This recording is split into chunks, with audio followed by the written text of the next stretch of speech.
If you're getting into wholesaling real estate and you're confused on how the numbers work, stick around. I'm going to break down exactly how to do that in this video. So let's break down these numbers. Now, when it comes to wholesaling, if you get your numbers wrong, the likelihood of you being able to ever sell a deal is nearly impossible. And stick around to the end of this video because I'm going to break down a super important point that a lot of people forget about.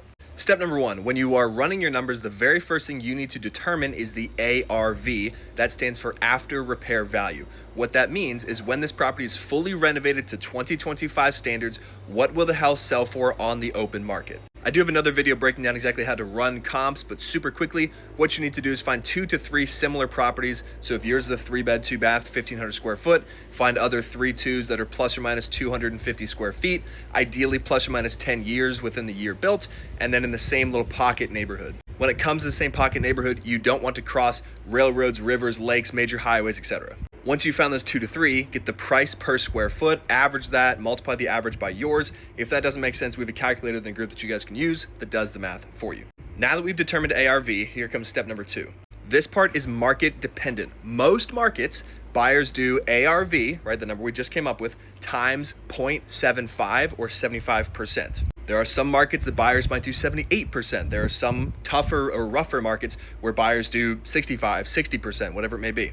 On average, you'll be safe at 75%, but if you want to really know your numbers, reach out to a couple buyers and see how they run their numbers in that specific market. Okay, so now we have ARV, we multiply it by 0.75. The next step is you have to subtract repairs. How do I know what the repairs are? If the property is on the MLS, you can look at the photos. If it is not on the MLS, you can either get photos of the property from the seller, the tenant, or you can hire a photographer to go out there, or simply have the seller walk you through the condition of the property. It's then going to fall into one of 3 categories. There are light rehabs, medium rehabs, and heavy rehabs. A light rehab is it just needs floors and paint. So kitchens are updated, bathrooms are updated, everything's in good shape, but the floors and paint are kind of dingy. If it's a light rehab, it is $25 per square foot.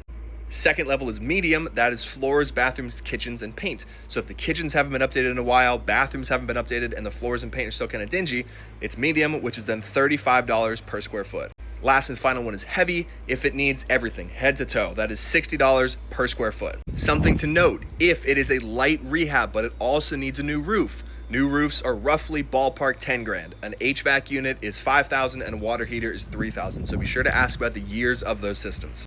Okay, let's recap. ARV times 0.75 minus the cost of repairs. That number is what a buyer will pay. That is not your offer. So let's say you want to make a $10,000 assignment fee. You would do ARV times 0.75 minus repairs minus 10,000. That number is what's called your MAO, which is your max allowable offer. You